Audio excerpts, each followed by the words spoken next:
Welcome, dear listener, to Marple Whispers. I'm Sean, and together we'll search for truth where others see only tea and roses. But beware, behind the lace curtains lurks betrayal, and behind every clue, a killer waits. In the shadowy halls of Willowbrook Manor, where fortunes whisper and secrets poison the air, a wealthy widow's mysterious death ignites a web of deceit. Enter Miss Jane Marple, the unassuming sleuth with eyes sharper than a dagger, unraveling a tale of greed, betrayal, and deadly revenge. Lady Evelyn Hargrove announces a will rewrite, cutting out her grasping relatives, debtor nephew Reginald, jewel thief wife Amelia, grudge-holding cousin Lydia, and patronage-dependent Dr. Thorne. But her loyal companion Clara Beaumont harbors the darkest grudge, years of promises shattered. As clues emerge, an open window, a tampered tonic, a hidden syringe laced with foxglove poison, Marple exposes the killer's cunning plan, a slow-acting toxin timed to frame the family, hiding Clara's vengeful hand. Who struck the fatal blow?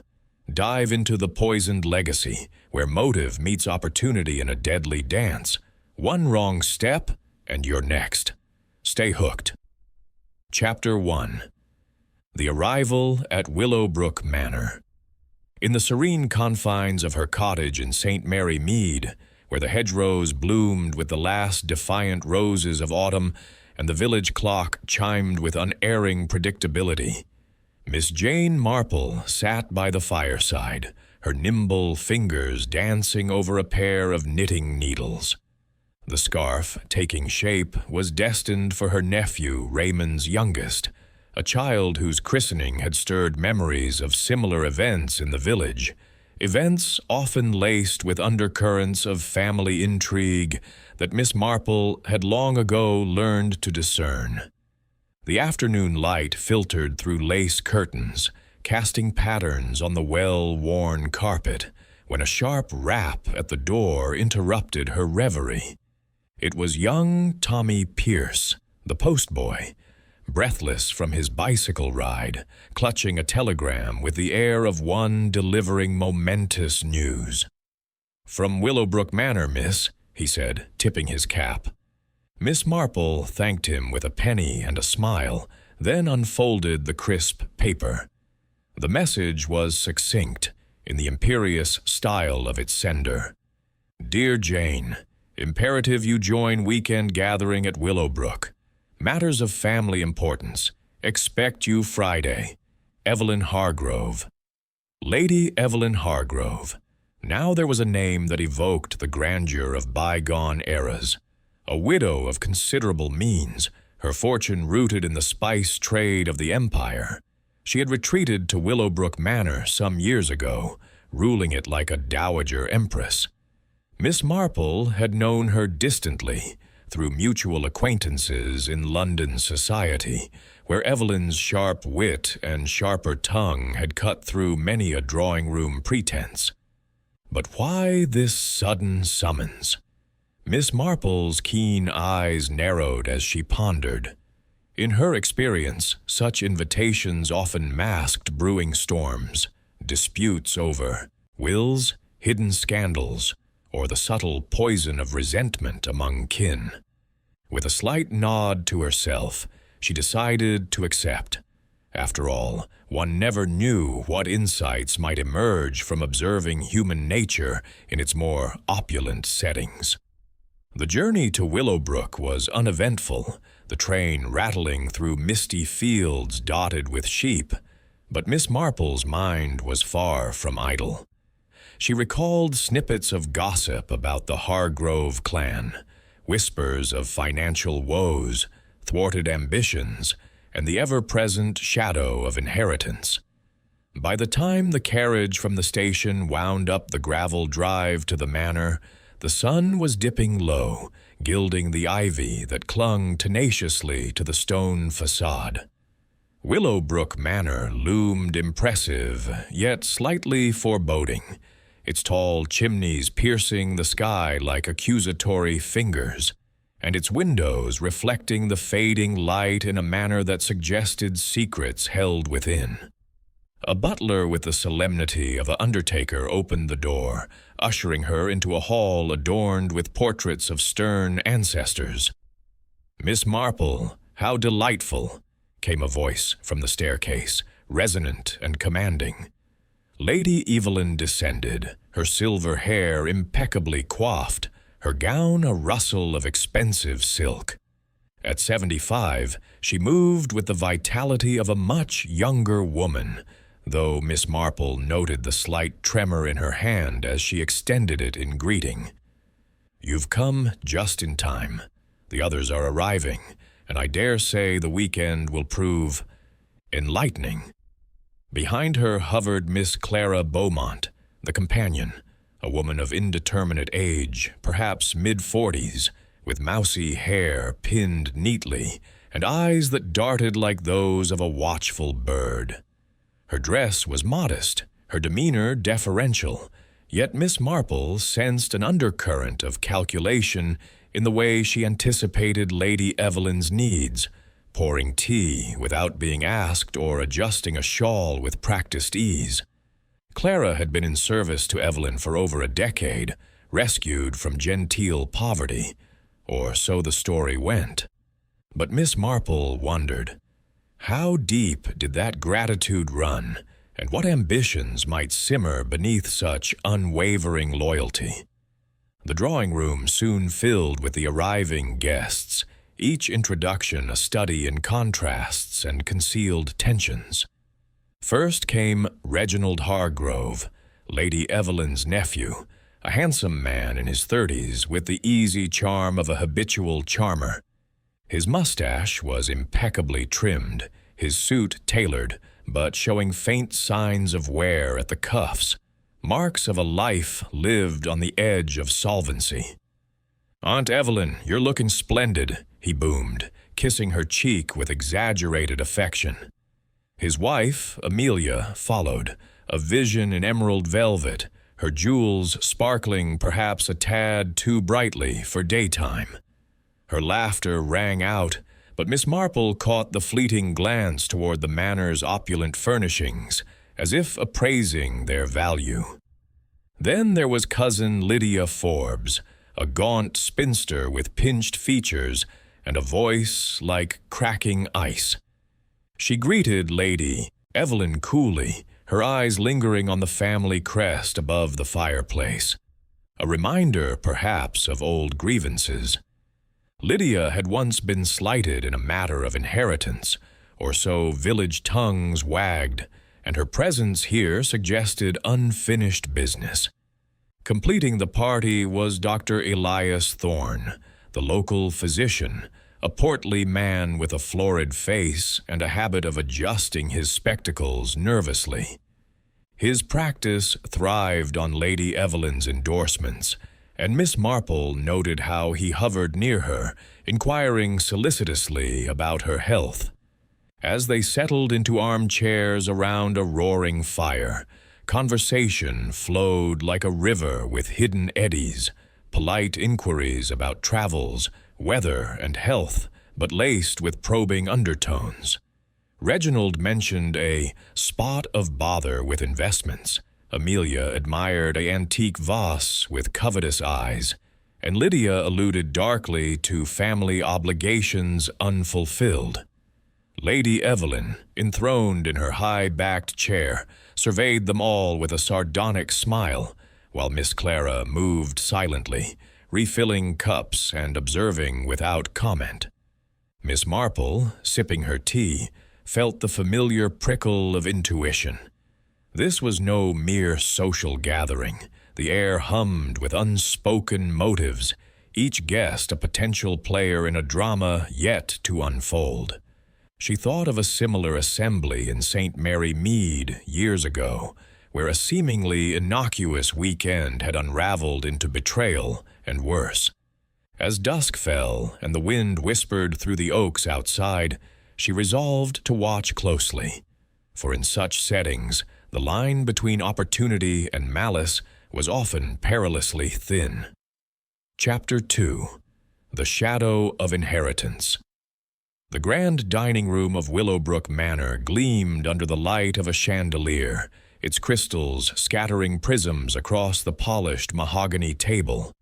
The air was heavy with the scent of roast pheasant and beeswax candles, but beneath the elegance, an undercurrent of tension pulsed like a hidden heartbeat. Miss Jane Marple, seated near the foot of the table, observed the gathering with her usual unobtrusive keenness, her mild blue eyes missing nothing. The guests, arrayed in their finery, were a study in contrasts. Lady Evelyn Hargrove presided at the head, her silver hair catching the light like a crown, her voice cutting through the clink of cutlery with the authority of a general. Around her sat the relatives and doctor, Elias Thorne, each face a mask concealing its own private calculations. Lady Evelyn, at 75, was not one for idle pleasantries, and tonight her mood was particularly sharp. As the footman served the soup, a delicate consommé, she leaned forward, her emerald brooch glinting ominously. "I've decided," she announced, her voice resonant with a finality that silenced the table, "to revise my will. This family has grown complacent, expecting my fortune to fall into undeserving laps. I intend to ensure it goes to those who merit it, not to wastrels or those nursing petty grudges." Her gaze swept the room, lingering on, each guest like a judge delivering a verdict. Reginald Hargrove, seated to her left, nearly dropped his spoon, the clatter echoing in the sudden hush. His handsome face, usually so composed, flushed a shade too red, and he coughed into his napkin, muttering something about the soup being too hot. His wife, Amelia, froze mid-sip, her painted lips parting in a silent gasp, her eyes darting to Reginald with a mixture of alarm and accusation. Across the table, cousin Lydia Forbes stiffened, her thin fingers tightening around her wineglass until her knuckles whitened. Dr. Thorne adjusted his spectacles, his florid cheeks twitching as though suppressing a nervous tic. Only Miss Clara Beaumont, standing by the sideboard to supervise the staff, remained outwardly unmoved, her hands folded neatly before her, though Miss Marple caught the faintest flicker of a smile on her lips, gone as quickly as it appeared. Miss Marple, her own spoon poised delicately, noted these reactions with the precision of a botanist cataloging rare specimens. She had seen such moments before in St. Mary Mead, where a single remark about money could unravel the veneer of civility, revealing the raw ambitions beneath. Lady Evelyn's words were no idle threat. They were a gauntlet thrown down, and the room crackled with the unspoken question, who would lose and who might gain? The conversation stumbled back to life, but it was strained, like a piano out of tune. Reginald attempted levity, joking about his latest venture, a horse race that had gone rather poorly, but his laugh rang hollow. Amelia, recovering her poise, complimented the manor's decor, her voice overly bright as she admired the silver candelabra, though her gaze lingered on Lady Evelyn's brooch with a hunger that belied her casual tone. Lydia, usually taciturn, launched into a monologue about the Hargrove family's storied past, her words laced with a bitterness that suggested old wounds never quite healed. Dr. Thorne, perhaps eager to deflect attention, inquired after Lady Evelyn's health, mentioning her heart condition with a solicitude that felt rehearsed. Miss Marple sipped her wine, a modest claret, and let the chatter wash over her, her mind sifting through the nuances. She recalled a similar dinner in the village years ago, when a wealthy widower's hint at changing his will had set his heirs into a frenzy of suspicion, culminating in a tragedy that still lingered in local memory. Here, too, the stakes were high.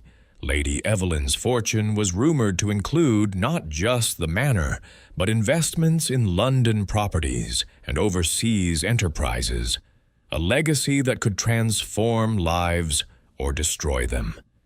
As the main course arrived, pheasant with a rich Madeira sauce, Miss Clara moved silently among the guests, directing the footman with a nod or a murmured instruction. Her presence was almost ghostly, yet Miss Marple noted how her eyes, sharp and watchful, missed nothing. Clara had been Lady Evelyn's companion for 15 years, a role that demanded both subservience and intimacy. The village gossips spoke of her as a model of devotion, but Miss Marple knew that devotion could be a mask for other motives. Clara's modest attire, a gray dress with a high collar, contrasted with the opulence around her, yet there was a quiet dignity in her bearing, as if she knew her place but resented its confines.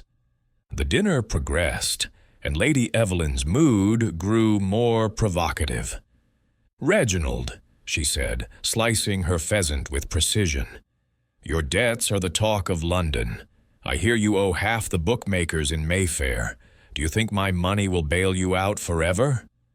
Reginald's smile faltered, and he muttered a weak defense about temporary setbacks. Amelia, quick to his rescue, chimed in with a laugh. "Oh, Aunt Evelyn, you know Reggie's luck always turns." But her eyes betrayed a flicker of panic, and Miss Marple wondered what debts Amelia herself might be hiding. Perhaps those glittering jewels were not as securely hers as they appeared. Turning to Lydia, Lady Evelyn's tone grew icy. "And you, Lydia, still brooding over that business with your mother's estate? I was not the villain you paint me to be." Lydia's face tightened, her fork scraping the plate. "Justice is rarely served in families," she replied, her voice low but venomous.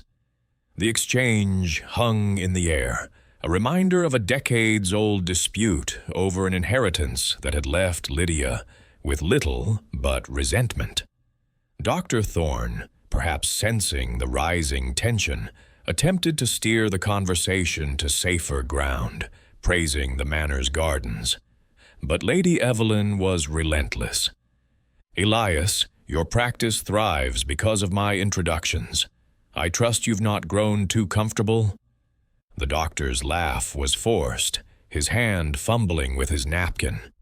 Miss Marple noted his discomfort, wondering if his dependence on Lady Evelyn's patronage masked a deeper fear, perhaps of losing her favor, or worse, of her discovering some professional lapse. As dessert was served, a delicate lemon soufflé. Lady Evelyn rose, announcing her intention to retire early. "This heart of mine," she said, pressing a hand to her chest, "demands rest. Clara, my tonic, please." Miss Clara nodded, gliding to a small cabinet where she prepared the nightly remedy, a mixture prescribed by Dr. Thorne for Lady Evelyn's cardiac condition. The room watched as Clara measured the liquid with care, her movements precise, almost ritualistic. Lady Evelyn swallowed it with a grimace, then bade the guests good night, her parting glance one of grim amusement, as if she relished their unease. The party adjourned to the drawing room, where a fire crackled and sherry was poured. Here, the masks slipped further. Reginald, emboldened by the liquor, spoke openly of his financial straits, joking that a windfall might set things right. Amelia, her cheeks flushed, laughed too, loudly at his jests, but her fingers toyed nervously with her necklace. Lydia, withdrawing to a corner, scribbled in a small notebook, her expression one of quiet fury. Dr. Thorne, sipping his sherry, seemed preoccupied, his eyes darting to the door as if expecting an interruption. Miss Marple, seated by the fire with her knitting, engaged Miss Clara in conversation, drawing her out with the gentle persistence of one accustomed to coaxing secrets from reticent villagers. "It must be a great responsibility, caring for Lady Evelyn," she remarked, her tone mild. Clara's response was measured, her voice soft but clear. "She's been good to me, Miss Marple. I owe her everything, my home, my livelihood. But it's not an easy life, always at another's beck and call." There was a pause, and Miss Marple caught a fleeting shadow in Clara's eyes, a hint of weariness, or perhaps something sharper. "Promises," Clara added, almost to herself, "are not always kept." The words lingered in Miss Marple's mind, echoing a case from years past in St. Mary Mead, where a loyal servant's devotion had masked a simmering grievance. She recalled the village chemist's daughter, who had nursed a grudge against her employer for years, waiting for the right moment to act. Was Clara such a figure? Her role gave her access, opportunity, and knowledge, dangerous tools in the wrong hands. As the evening wore on, the storm that had been brewing outside broke with a vengeance, rain lashing the windows and thunder rumbling like a warning. The guests' conversations grew fragmented, their alibis for the evening casually mentioned as if to preempt suspicion. Reginald claimed he'd been in the billiard room, practicing shots with Dr. Thorne.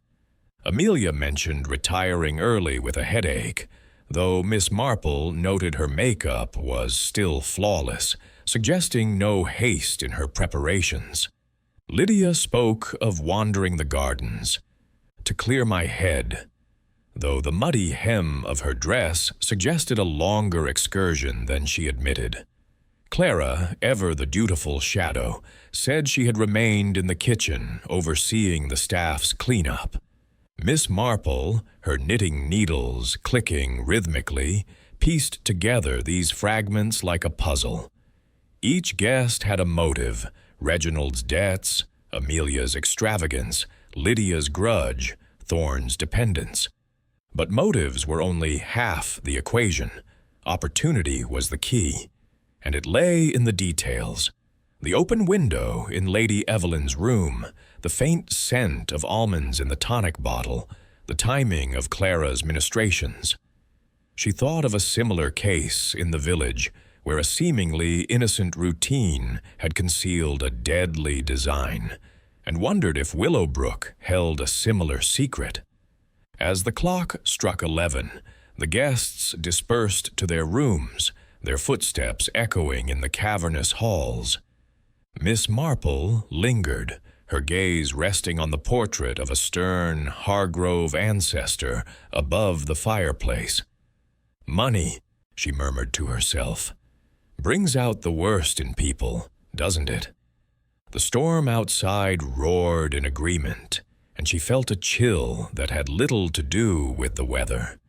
Tomorrow, she sensed, would bring revelations, perhaps not of the pleasant kind. Chapter 3. The Fatal Dawn.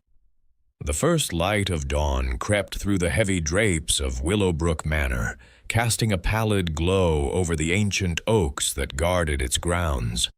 The storm of the previous night had subsided, leaving a damp stillness that seemed to seep into the very walls of the house. Miss Jane Marple, awake early as was her habit, sat by her bedroom window, her knitting untouched on her lap. The view of the mist-shrouded gardens was serene, yet her thoughts were far from peaceful.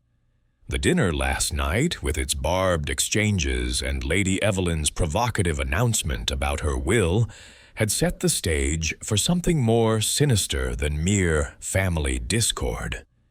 In her years in St. Mary Mead, Miss Marple had learned to trust the quiet unease that stirred within her when human nature veered toward its darker paths. Her musings were shattered by a piercing scream that echoed through the manor's corridors, sharp and raw, like the cry of a wounded animal. It came from the direction of Lady Evelyn's suite, and Miss Marple's heart quickened. Slipping on her shawl, she moved swiftly, her soft-soled shoes silent on the polished floors. She was not the first to arrive. By the time she reached the grand staircase, a small crowd had gathered outside Lady Evelyn's bedroom door. Miss Clara Beaumont, her face ashen, her hands trembling. Reginald Hargrove, disheveled in a dressing gown, his eyes wide with alarm. And Amelia, clutching a silk robe, her makeup smudged as if applied in haste. Lydia Forbes stood apart, her lips pressed into a thin line, while Dr. Elias Thorne pushed through, his medical bag in hand. "What's happened?" Reginald demanded, his voice hoarse. Clara, her voice barely above a whisper, said, "It's Lady Evelyn. She's gone." Dr. Thorne shouldered past, entering the room with an air of authority. Miss Marple followed quietly, her presence almost unnoticed amid the chaos. The bedroom was opulent, with heavy velvet curtains and a four-poster bed that dominated the space. Lady Evelyn lay upon it, her face contorted in a grimace of agony, her hands clutching the bedclothes as if frozen in a final struggle. Her eyes, wide and unseeing, stared at the ceiling, and her skin had taken on a waxy pallor. The air held a faint, bitter scent, almost imperceptible, like almonds left too long in a pantry. Dr. Thorne bent over her, checking for a pulse with practiced efficiency. After a moment, he straightened, his face grim. "She's dead," he pronounced. "Likely her heart. The strain, perhaps, after last night's excitement." His voice carried a professional detachment, but Miss Marple noted the slight tremor in his hands as he closed his bag. Clara, standing by the bed, wrung her hands. "I gave her the tonic last night. As always," she said, her voice steadying as if by force of will. "She seemed fine, just tired. It must have been too much for her." Her eyes flicked to the nightstand, where an empty glass bottle stood, its label proclaiming it the cardiac tonic prescribed by Dr. Thorne. Miss Marple, her gaze sharp behind her spectacles, stepped closer to the bed. The room felt wrong, though she could not yet pinpoint why. The window was slightly ajar, letting in a chill breeze that ruffled the curtains, despite the cold night that had passed. The bedclothes were disturbed, but not excessively, suggesting no violent struggle. Yet that faint, almond-like scent lingered, tugging at a memory from a case in St. Mary Mead, a poisoning, cleverly disguised as natural death. "Was the window open last night?" Miss Marple asked softly, addressing Clara. Clara blinked, caught off guard. I believe so. Lady Evelyn liked fresh air, even in autumn." Her answer was quick, but Miss Marple noted the slight hesitation, as if the question had stirred something she preferred to keep buried. By now the household was in an uproar. Servants hovered at the door, whispering, while Reginald paced, muttering about a terrible shock.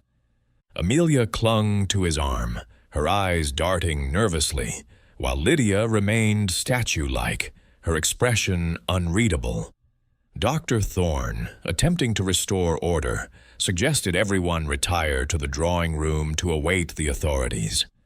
Inspector Craddock arrived within the hour, a sturdy man with a weathered face and a no-nonsense demeanor that Miss Marple had encountered before in similar tragedies. He greeted her with a nod, his eyes twinkling with a mix of respect and amusement. "Miss Marple, always where the trouble is," he remarked, half in jest. She smiled demurely, knowing he valued her insights, even if he preferred to maintain the appearance of control. The inspector's initial examination was brisk. He questioned Clara first, as she had been the last to see Lady Evelyn alive.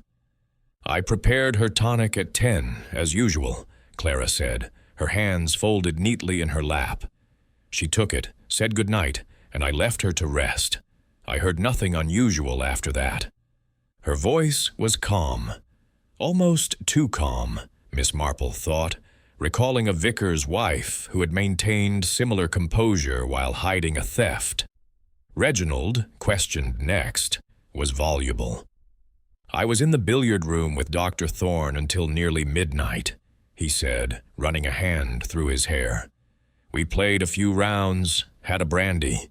Aunt Evelyn was fine when I saw her at dinner, sharp as ever, stirring up trouble." His laugh was forced, and Miss Marple noted the way. His eyes avoided the inspector's. Amelia claimed she had gone to bed early, citing a headache. "I was asleep by 10, she said, her voice tremulous. "This is all so dreadful." Her fingers toyed with a lace handkerchief, but Miss Marple observed that her nails were freshly manicured, suggesting a woman who had not been as indisposed as she claimed. Lydia's account was curt. "I walked in the gardens after dinner," she said. "I needed air. I saw no one, heard nothing." Her tone was defiant, as if daring contradiction, but Miss Marple recalled the muddy hem of her dress from the previous night, hinting at a longer or more purposeful wander than admitted. Dr. Thorne corroborated Reginald's alibi, though he added, "I stepped out briefly for a cigar around 11. Reginald was still at the table when I returned. The admission hung in the air, a crack in what had seemed a solid defense. Miss Marple filed it away, thinking of a village grocer who had once used a similar half-truth to obscure a graver sin. The inspector, satisfied for the moment, ordered the room sealed pending a coroner's examination. "Looks like a heart attack," he said, though his tone suggested he was not entirely convinced. "We'll need the post-mortem to confirm. No one leaves the manor until we've got answers." As the household dispersed, Miss Marple lingered near Lady Evelyn's room, permitted a brief inspection under Craddock's watchful eye. She moved slowly, her frail appearance belying the sharpness of her observations. The tonic bottle caught her attention, not just its emptiness, but a faint residue at its base, gritty and slightly discolored. She leaned closer, inhaling that almond-like scent again, a stronger now. It was not cyanide, she knew. That was too crude for a setting like Willowbrook. But there were other poisons, digitalis, perhaps, derived from foxglove, which could mimic a heart attack while leaving subtle traces. She examined the bed, noting the pillow's slight indentation, as if Lady Evelyn had pressed against it in her final moments. The window's position puzzled her most. Why leave it open on a stormy night? The latch was loose, easily manipulated, and the sill showed no signs of forced entry, but a faint smudge of dirt suggested someone had leaned against it. An intruder, or a convenient misdirection. Miss Marple's thoughts drifted to a case in St. Mary Mead, where a widow's death had been attributed to natural causes, until a similar scent, bitter, almost medicinal, had led to the discovery of a poisoned cordial. The culprit had been a trusted friend, overlooked because of their proximity to the victim. Here, Clara's role as companion placed her at the heart of the household, with access to Lady Evelyn's routines, her medicines, her very life. Yet the relatives, Reginald, Amelia, Lydia, Each had their own reasons to wish Lady Evelyn gone, and Dr. Thorne, so dependent on her patronage, might fear a change in her favor. Returning to the drawing room, Miss Marple found the guests in a state of uneasy limbo. Reginald was pouring himself a brandy, his hands unsteady. Amelia sat by the fire, her face pale, beneath her rouge, while Lydia stared out the window, her notebook clutched like a talisman. Dr. Thorne was absent, ostensibly consulting with the coroner, but Miss Marple wondered if he was avoiding scrutiny. Clara, ever the dutiful shadow, served tea, her movements precise, but her eyes guarded. "Such a tragedy," Miss Marple said softly, accepting a cup from Clara. "Lady Evelyn was so full of plans last night. Did she mention her intentions for the will to you, Miss Beaumont?" Clara's hand paused, the teapot trembling slightly. "She spoke of changes," she admitted, "but nothing specific. She was changeable, you know. One day it was a charity, the next a distant cousin. I never paid much mind." Her tone was dismissive, but Miss Marple caught the slight tightening of her jaw, a sign of strain she had seen in a St. Mary Mead housekeeper who had concealed a theft for years. The conversation turned to alibis, each guest reinforcing their story with a touch too much emphasis. Reginald recounted his billiard game with theatrical detail, Amelia insisted on her headache with a martyr's air, and Lydia's garden walk took on an almost poetic quality, as if she had been communing with the stars. Miss Marple listened, her knitting resumed, the click of her needles a steady counterpoint to their words. She thought of the village postmistress, whose elaborate alibi had crumbled under the weight of a single overlooked detail. A muddy footprint, much like the smudge on Lady Evelyn's windowsill. As the morning wore on, Inspector Craddock returned with preliminary findings. The coroner suspected poison, though the exact substance awaited analysis. "Digitalis, perhaps," he said, glancing at Dr. Thorne, who had rejoined them. "It's in her tonic, but an overdose could kill." Thorne blanched, insisting the prescription was standard, measured carefully. Clara nodded, confirming she had followed his instructions to the letter. Miss Marple, sipping her tea, considered the implications. Digitalis, derived from foxglove, was a heart stimulant that, in excess, could stop the heart entirely. Its effects were delayed, allowing a poisoner to strike hours before death, deflecting suspicion.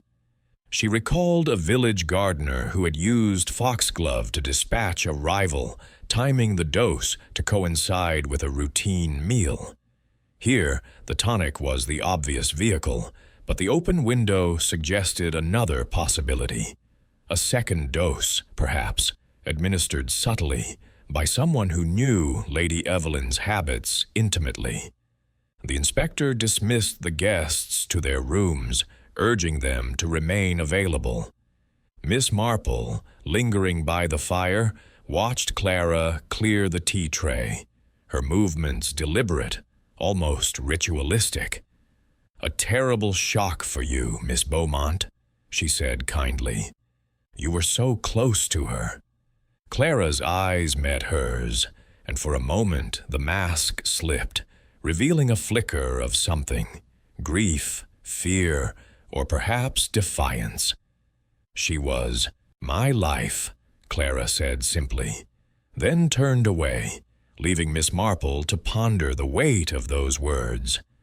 In St. Mary Mead, she had known women like Clara, quiet, indispensable, yet capable of depths unguessed by those they served.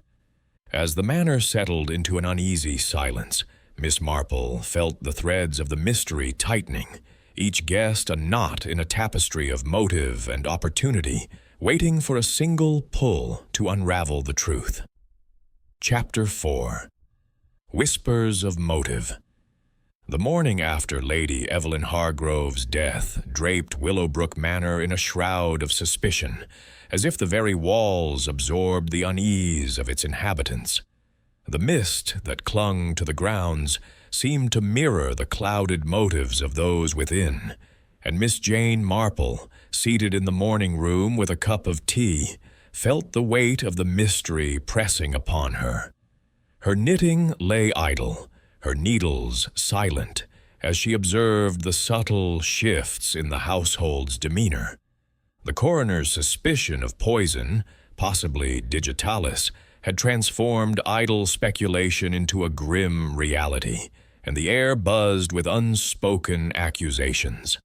Miss Marple, with her unerring instinct for human nature, knew that the truth lay not in grand gestures, but in the quiet details. The glance averted, the word unspoken, the tremor in a steady hand. Inspector Craddock, bustling with the efficiency of a man determined to impose order on chaos, had set up a temporary office in the library, its shelves of leather-bound tomes bearing witness to his interrogations. The servants, still shaken, moved through their duties with downcast eyes, while the guests, Reginald, Amelia, Lydia, Dr. Thorne, and Clara, navigated the manor like actors uncertain of their lines. Miss Marple, invited to linger by Craddock's grudging acknowledgment of her insight, positioned herself near a window overlooking the rose garden, her presence as unobtrusive as a shadow, yet as piercing as sunlight. The inspector's inquiries had begun to unearth the tangled roots of motive, each revelation a thread in the tapestry Miss Marple was mentally weaving. Reginald Hargrove, summoned first, sat with the uneasy bravado of a man accustomed to talking his way out of trouble. "My debts," he said, responding to Craddock's probing. "They're no secret. Aunt Evelyn knew I'd hit a rough patch, nothing a good race couldn't fix." But the inspector produced a letter, intercepted from Reginald's room, from a bookmaker demanding payment of £5,000, a sum that could ruin a man of his means. Reginald's face reddened, and he stammered, "That's exaggerated." I was negotiating terms. Miss Marple, listening quietly, noted the sweat beading on his brow, reminiscent of a village publican who had once gambled away his savings and begged for a loan to cover it. Amelia, questioned next, presented a picture of fragile elegance, her silk dress a stark contrast to her pale complexion. "I loved Aunt Evelyn," she insisted, her voice trembling. "I'd never harm her." But Craddock revealed a discovery from her writing desk, a series of letters to a London jeweler, pleading for time to pay for a sapphire necklace, alongside a forged check bearing Lady Evelyn's signature. Amelia's eyes widened, and she clutched her handkerchief. "It was a misunderstanding," she said. "I meant to tell her, to repay her." Her voice trailed off, and Miss Marple recalled a St. Mary Mead seamstress who had similarly borrowed from her employer, her desperation cloaked in tears. Lydia Forbes, by contrast, was defiant, her gaunt frame rigid as she faced the inspector. "Yes, I resented Evelyn," she admitted, her voice sharp as cut glass. "She cheated me out of my mother's share years ago, left me with nothing but scraps. But murder? I'm no fool to risk my freedom." Craddock pressed her on her whereabouts, and Lydia reiterated her solitary walk in the gardens. Yet a gardener's statement, produced with a flourish, placed her near the kitchen door at 9:30, where the tonic ingredients were stored. Lydia's lips tightened, and she said, "I was restless, nothing more." Miss Marple, watching, thought of a village spinster whose bitterness over a lost inheritance had led to petty sabotage, and wondered if Lydia's grudge ran deeper. Dr. Elias Thorne, summoned last, was visibly rattled, his spectacles slipping down his nose as he spoke. "The tonic was perfectly safe," he insisted. "I've prescribed digitalis for Lady Evelyn for years, a standard dose, measured precisely." But Craddock revealed a discrepancy. The pharmacy log showed an extra vial of digitalis delivered to the manor, collected by Clara, but not recorded in Thorne's notes. The doctor's face flushed, and he muttered about clerical errors. Miss Marple, her tea cooling, noted his discomfort, recalling a village apothecary whose errors had masked a dangerous incompetence. Clara Beaumont, however, remained an enigma. When questioned, she stood before Craddock with the composure of a governess facing a difficult pupil. "I prepared the tonic as doctor, Thorne instructed," she said, her voice steady. "Lady Evelyn took it at 10, and I left her to sleep. I heard nothing, saw nothing." Her alibi was airtight. No one had seen her leave her room after retiring. Yet Miss Marple sensed a calculated precision in her words, like those of a St. Mary Mead housekeeper who had once deflected suspicion with similar calm. Clara's devotion to Lady Evelyn was unquestioned, but Miss Marple knew that devotion could curdle into something darker when promises of reward were withdrawn. Over luncheon, served in a subdued dining room, Miss Marple engaged Clara in conversation, her tone as gentle as a summer breeze. "It must be trying, Miss Beaumont, to manage such a household," she said, passing the butter. "So much responsibility and so little recognition." Clara's eyes softened, and she replied, "Lady Evelyn was generous in her way, but yes, it's a life of service. She promised me a legacy, you know, a small cottage, perhaps to call my own." Her voice held a wistful note, but Miss Marple caught a fleeting shadow in her expression, as if the promise had soured. "Promises," Miss Marple murmured, "can be such fragile things." Clara's hand paused on her teacup, and for a moment Miss Marple glimpsed the weight of years spent in the shadow of another's wealth. The afternoon brought a new development. A housemaid, emboldened by the inspector's presence, approached Craddock with a trembling whisper. "I heard something, sir, the night before last," she said.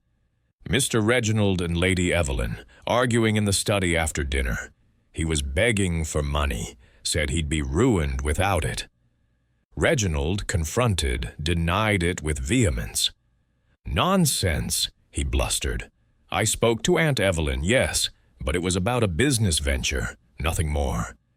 Yet the maid's account, corroborated by a footman, painted a picture of desperation, and Miss Marple noted the way Reginald's eyes darted to Amelia, as if seeking rescue. Amelia, for her part, was unraveling. When Craddock pressed her on the forged check, she broke into sobs, admitting she had borrowed the funds to cover debts from her London season. "I thought she'd never notice," she said, her voice breaking. "She had so much, and we had so little." Her confession, raw and unguarded, shifted suspicion onto her, but Miss Marple wondered if her tears were as much performance as penitence, recalling a village actress whose crocodile tears had masked a theft. Lydia's herbal knowledge became a focal point when a kitchen maid reported seeing her near the pantry, where foxglove leaves, source of digitalis, were stored for medicinal use. Lydia scoffed at the implication. "I studied botany years ago," she said, "but I'm no poisoner. If I wanted revenge, I'd have sued her, not killed her." Yet her proximity to the poison's source was damning, and Miss Marple thought of a saint. Mary Mead Gardiner, whose knowledge of plants had served a darker purpose. Dr. Thorne's role grew murkier when Craddock uncovered a letter from a medical board, questioning his handling of a previous patient's overdose. "It was cleared up years ago," Thorne insisted, but his voice shook, and Miss Marple noted his nervous habit of polishing his spectacles, a gesture she had seen in a village doctor caught prescribing recklessly. As the day waned, Miss Marple took a solitary walk in the gardens, her shawl drawn against the autumn chill. The rose bushes, their blooms fading, bordered a path leading to a small herb garden, where foxglove stood tall, its purple bells deceptively beautiful. She paused, considering the ease with which a few leaves could be harvested, crushed, and slipped into a tonic, or perhaps a dish served at dinner. The timing of Lady Evelyn's death hours after her tonic suggested a slow-acting poison designed to deflect suspicion. Miss Marple recalled a case in her village where a delayed poison had shifted blame to an innocent party, and she wondered who at Willowbrook might be orchestrating such a ruse. Returning to the manor, she sought out the butler, a dour man named Perkins, whose loyalty to Lady Evelyn was matched only by his dislike of gossip. "Did you notice anything unusual, Perkins, the night Lady Evelyn died?" she asked, her tone disarming. He hesitated, then admitted, "Miss Clara was in the kitchen late, mixing something. Said it was for the mistress's tonic, but she was particular about being alone." His words were cautious, but Miss Marple sensed his unease, as if he suspected more than he dared say. In the drawing-room, the guests gathered for tea, their faces a gallery of strain. Reginald, attempting levity, joked about the manor's ghosts, but his laughter was hollow.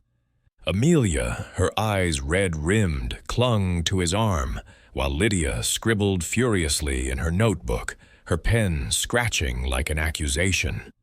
Dr. Thorne, sipping tea, avoided eye contact, his fingers drumming on the armrest. Clara, serving with her usual grace, seemed untouched by the mounting tension, but Miss Marple noted the way her hands lingered on the teapot, as if anchoring herself against scrutiny. Conversation turned to the will, now a specter haunting the room. "She was going to change it," Amelia said, her voice low. "She told me last week, some charity in India, of all things." Reginald snorted. Typical of Aunt Evelyn to dangle her fortune like a carrot. Lydia's pen paused and she said, "She owed me, after what she did. But I wouldn't kill for it." Dr. Thorne, unusually silent, murmured something about patient confidentiality, but Miss Marple caught his glance toward Clara, as if seeking reassurance. The inspector's return brought a new piece of evidence. A vial found in the shrubbery near Lady Evelyn's window, its label matching the tonic, but its contents laced with an excess of digitalis. "Someone tampered with it," Craddock said, his eyes scanning the room. "And someone knew exactly how much would kill." The accusation hung heavy, and Miss Marple's thoughts raced. The vial's placement suggested a deliberate attempt to shift blame, perhaps to an outsider or to one of the guests with a flimsy alibi. As night fell, the manor seemed to close in on itself, the shadows lengthening like fingers of doubt. Miss Marple, retiring to her room, sat by the fire, her knitting resumed but her mind elsewhere. The motives were clear: Reginald's debts, Amelia's forgery, Lydia's grudge, Thorne's fear of ruin. But Clara's role gnawed at her. The companion's access to the tonic, her late-night kitchen visits, her calm under pressure, all pointed to a woman who knew more than she revealed. Yet the vial in the shrubbery suggested a broader plot, one designed to mislead. Miss Marple thought of a saint, Mary Mead, widow, who had poisoned her husband with a similar sleight of hand, using a discarded bottle to implicate a rival. Was Clara capable of such cunning, or was another hand at work, weaving a web of deception around the manor's grieving occupants? The clock chimed midnight, and outside the wind stirred the trees, whispering of secrets yet to be uncovered. Miss Marple, her needles clicking softly, felt the pieces of the puzzle shifting, each motive a thread waiting to be pulled, each opportunity a knot to be untied. Tomorrow, she resolved, would bring her closer to the truth, if only she could find the one detail that would unravel it all. Chapter 5. The Alibi Unravels. The second day at Willowbrook Manor dawned with a sky bruised by lingering clouds, as if the heavens themselves mourned Lady Evelyn Hargrove's untimely end. The manor, once a beacon of grandeur, now felt like a stage where each player rehearsed their part in a tragedy, yet to be fully scripted. Miss Jane Marple, seated in the morning room with her knitting in her lap, watched the household through the lens of her quiet intuition. The coroner's suspicion of digitalis poisoning had sharpened the atmosphere, turning every glance into a potential accusation, every word a possible misstep. Her mind, honed by years of observing the petty dramas of St. Mary Mead, sifted through the clues, the open window, the tampered vial, the almond-like scent, each a fragment of a puzzle that refused to cohere. Inspector Craddock, his face etched with the strain of a case growing thornier by the hour, had redoubled his efforts. The library, now his command post, hummed with activity as constables catalogued evidence and servants whispered in corners. The guests, Reginald Hargrove, Amelia, Lydia Forbes, Dr. Elias Thorne, and Clara Beaumont, moved through the manor like chess pieces, their alibis and motives under relentless scrutiny. Miss Marple, invited to linger as an unofficial observer, positioned herself near a bay window overlooking the herb garden, her presence as unassuming as a sparrow, yet as sharp as a hawk. The morning's interrogations brought a breakthrough that sent ripples through the household. A housemaid, emboldened by the inspector's encouragement, recounted a heated exchange she had overheard between Reginald and Lady Evelyn in the study after dinner. "He was pleading, sir," the maid said, twisting her apron. "Said he'd be ruined without her help, debts piling up, creditors at his door. She told him he'd get nothing until he learned discipline." Reginald, summoned to explain, stood before Craddock with a forced grin, his mustache twitching. "A misunderstanding," he insisted. "I asked Aunt Evelyn for advice on an investment, not a handout. The girl must have misheard."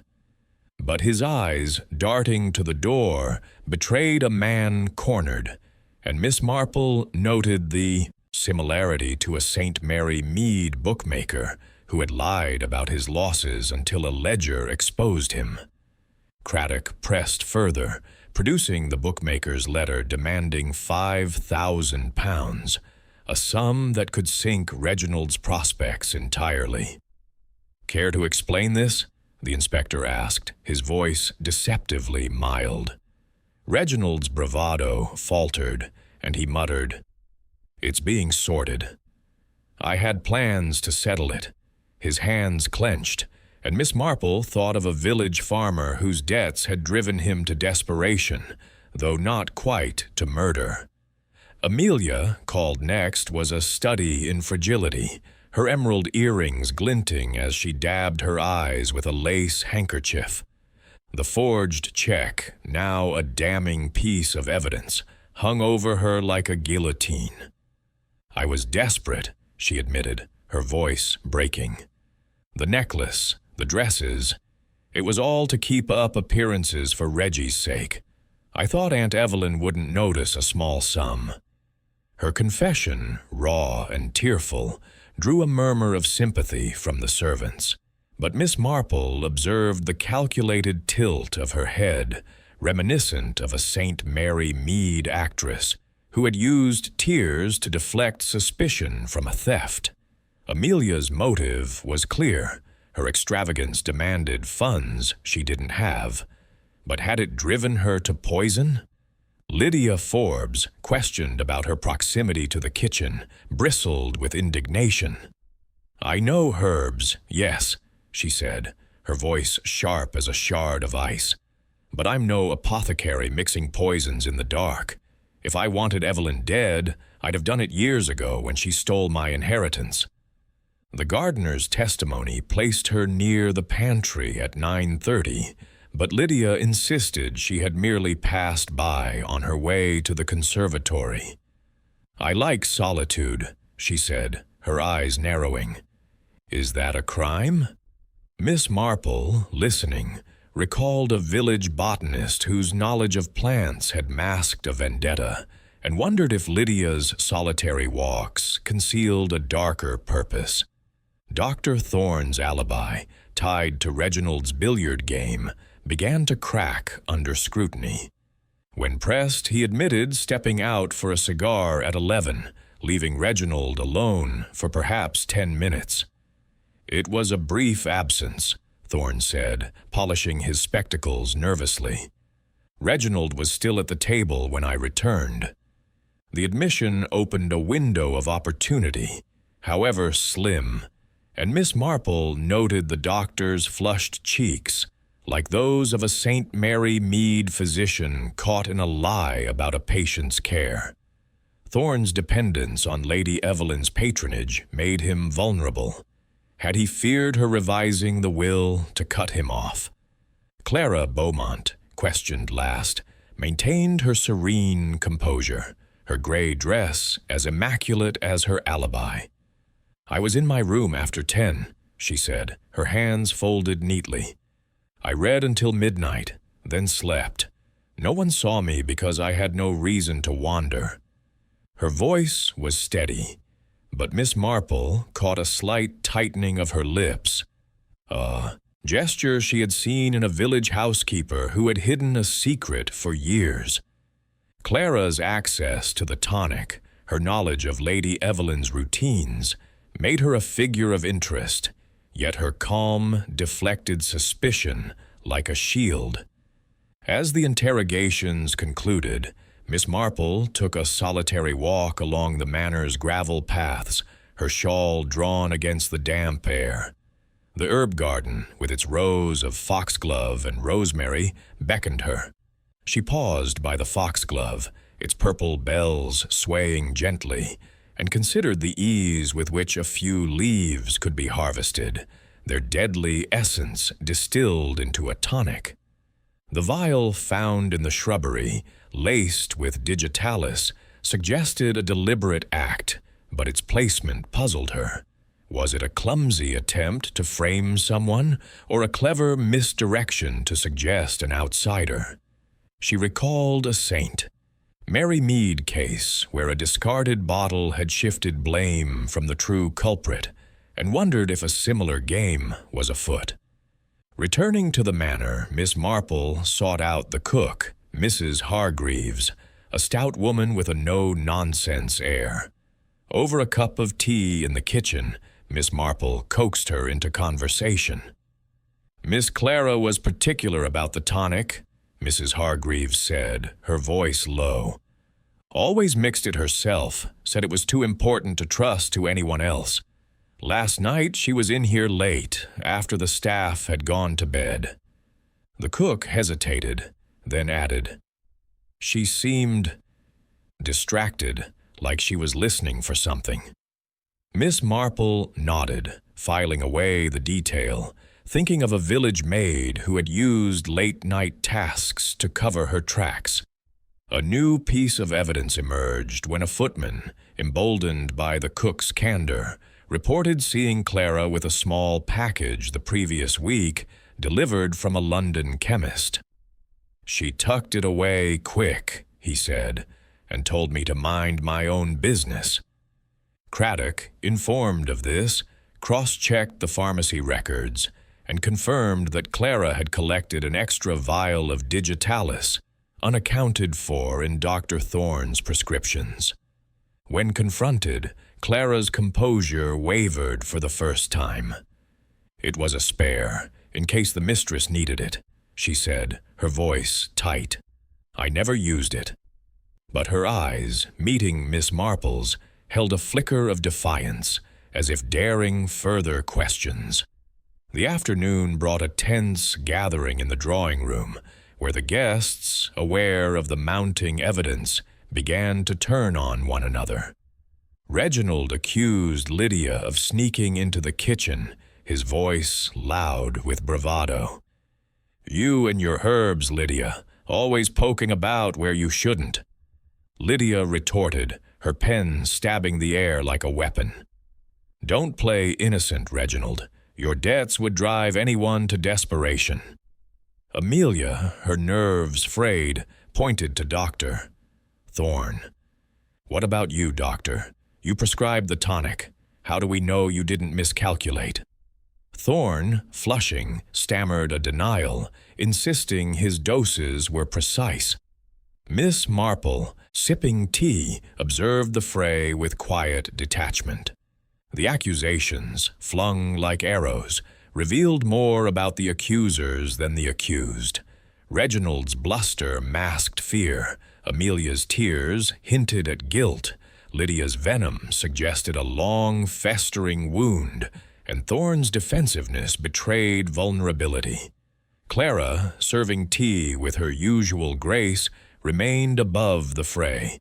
Yet Miss Marple noted the way her hands lingered on the tray, as if anchoring herself against the storm.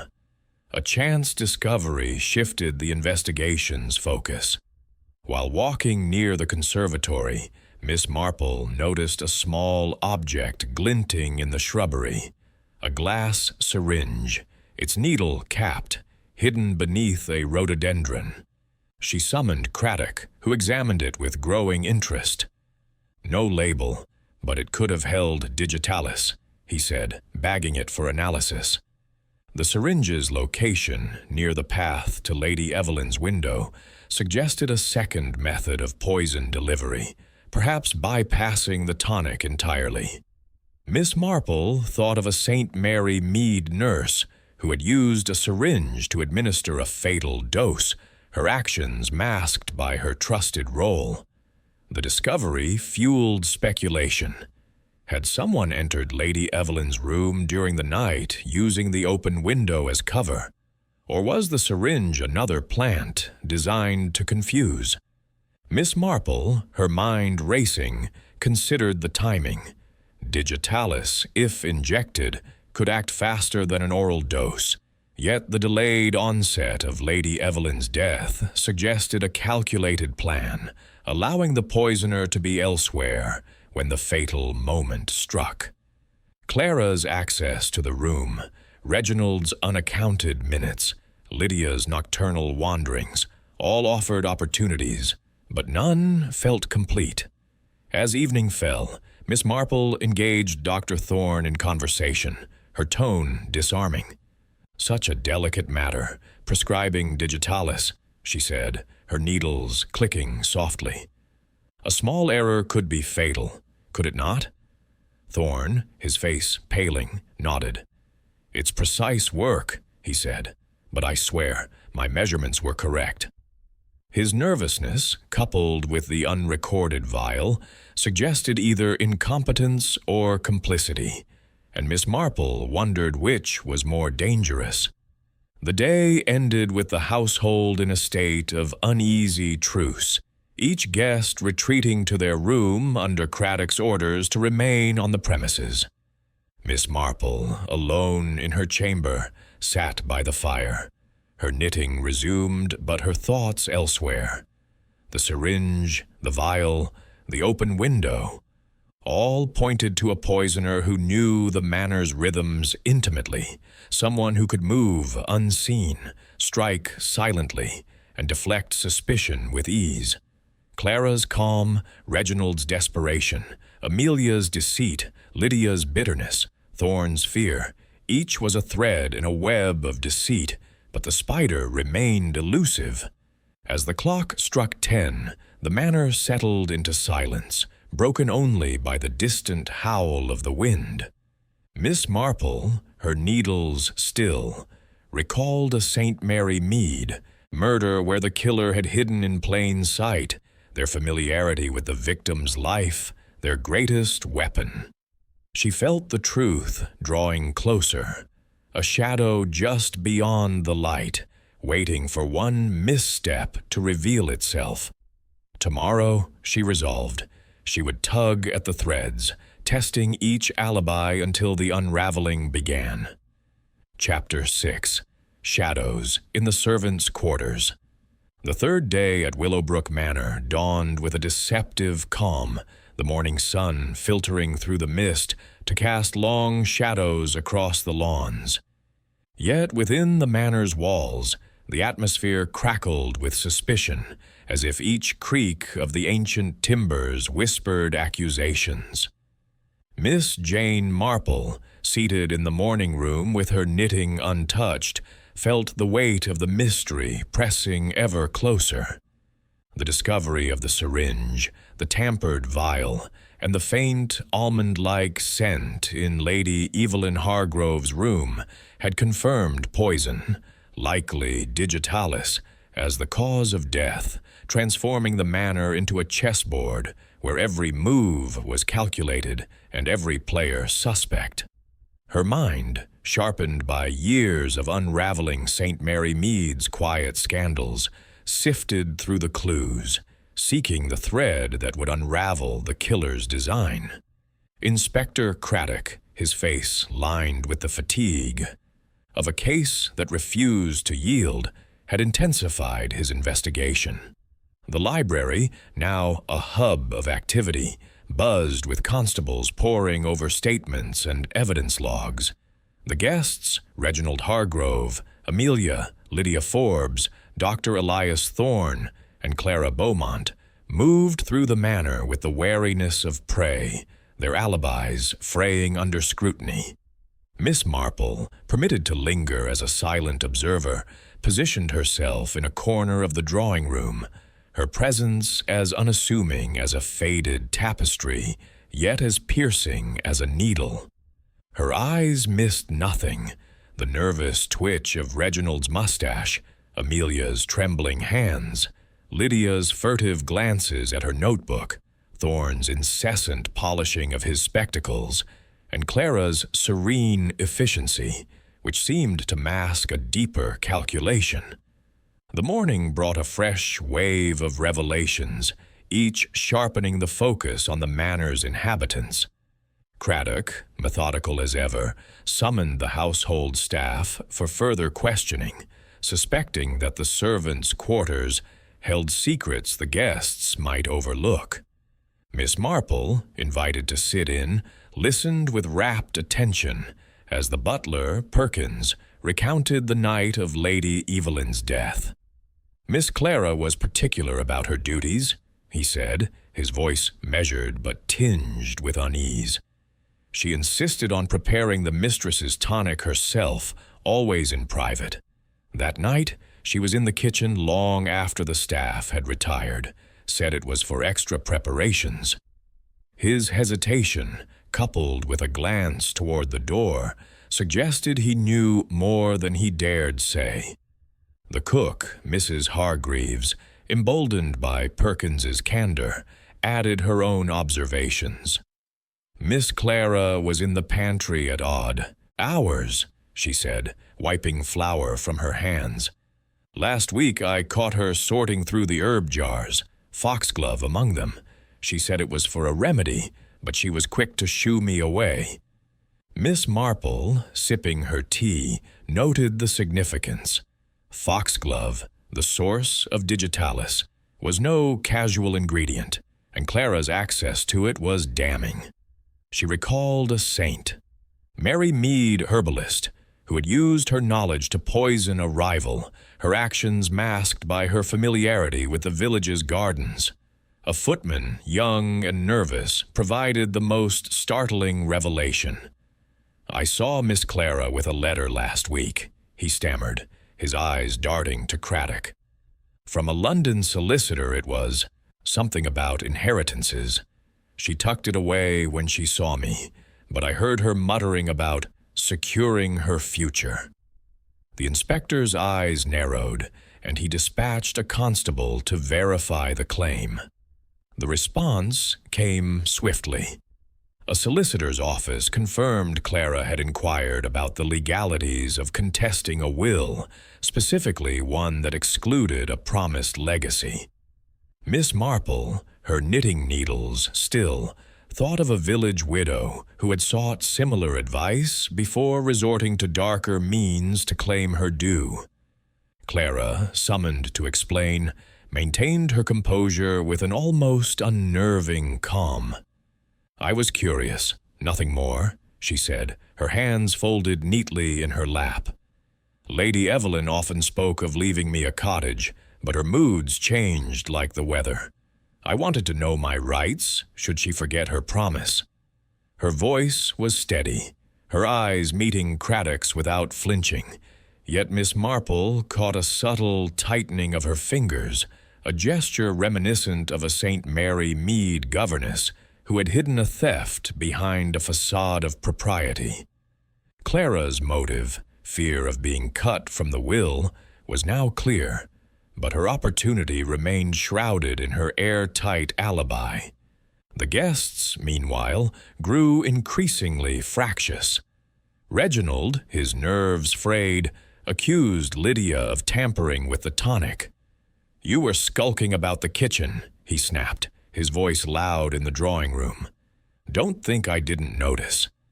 Lydia, her pen poised like a dagger, retorted, "And you, Reginald, begging for money like a pauper. How convenient that Aunt Evelyn died before she could cut you off." Amelia, her face pale beneath her rouge, clutched Reginald's arm, her voice rising. "What about Dr. Thorne? He's the one who prescribed the poison. How do we know he didn't make a mistake?"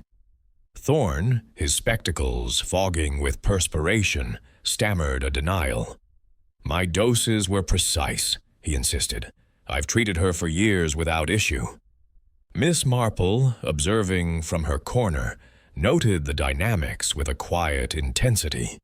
The accusations, flung like stones, revealed more about the accuser's fears than the truth.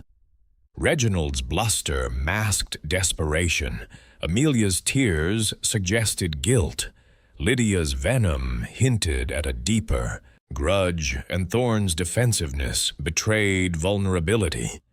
Clara, serving tea with her usual grace, remained above the fray, yet Miss Marple sensed a calculated detachment in her movements, as if she were orchestrating the chaos from a distance.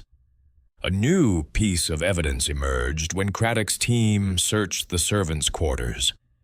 In Clara's room, hidden beneath a floorboard, they found a small notebook, not unlike Lydia's, containing meticulous notes on Lady Evelyn's habits, her bedtime, her meals, the precise timing of her tonic. One entry, dated a week prior, read, "E plans to revise will, charity favored. Must act soon." The discovery sent a chill through the room, and Clara, confronted, paled but recovered quickly. "I kept notes to manage her schedule," she said. "She was forgetful, and I helped her organize her thoughts. The will was her concern, not mine." Her explanation was plausible, yet Miss Marple recalled a saint. Mary Mead's secretary, whose detailed records had concealed a plan to embezzle funds, and wondered if Clara's notebook held a darker purpose.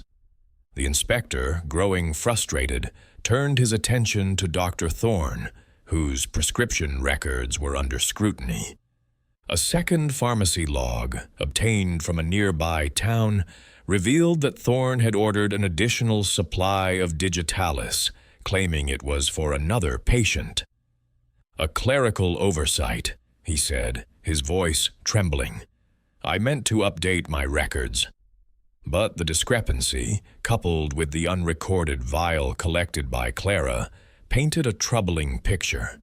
Miss Marple, her tea cooling, thought of a village apothecary whose oversights had led to a fatal overdose, and wondered if Thorne's incompetence, or complicity, had played a role. As the afternoon waned, Miss Marple took a solitary walk to the conservatory, where the air was thick with the scent of hothouse flowers.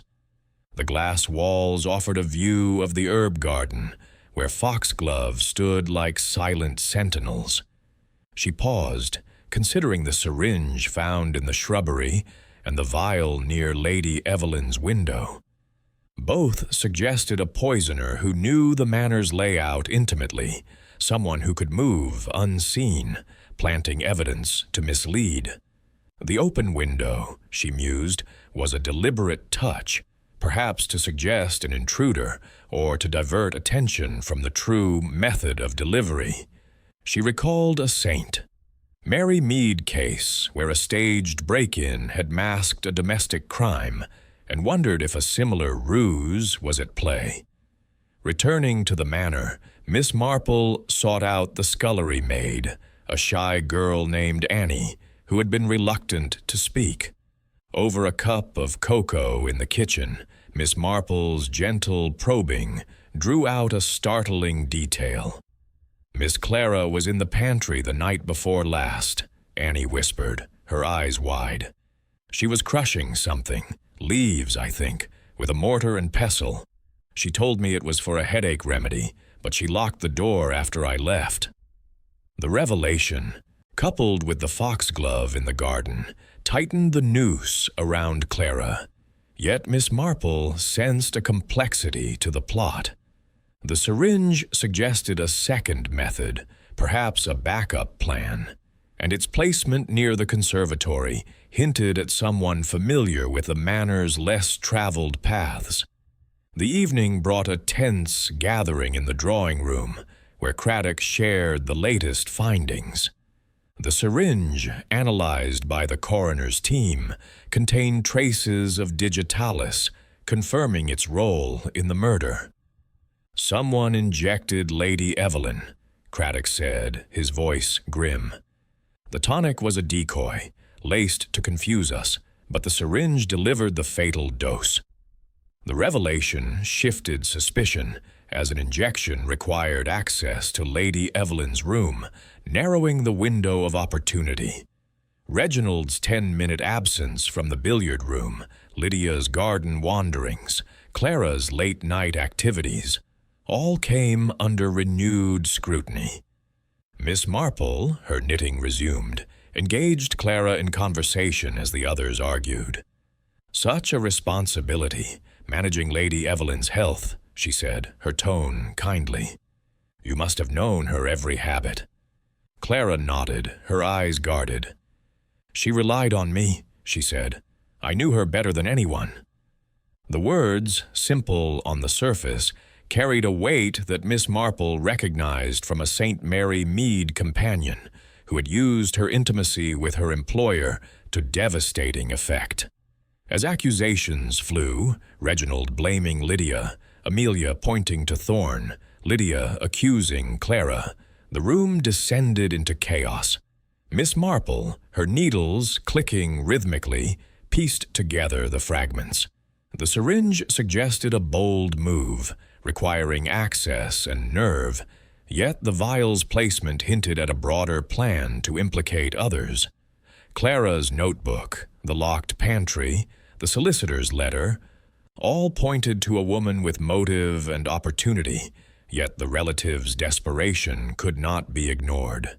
Reginald's debts, Amelia's forgery, Lydia's grudge, Thorne's errors, each was a thread in a tapestry of deceit, but the pattern remained elusive.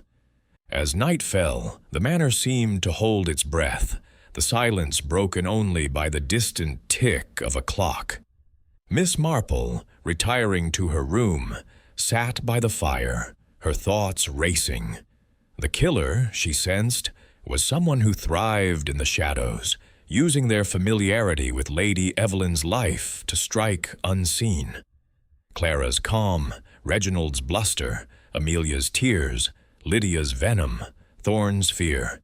Each played a role, but one stood out, their actions cloaked in routine, their motive hidden in plain sight. She recalled a saint, Mary Mead murder, where the killer had used their trusted position to orchestrate a perfect crime, and felt the truth drawing closer, a shadow waiting to step into the light.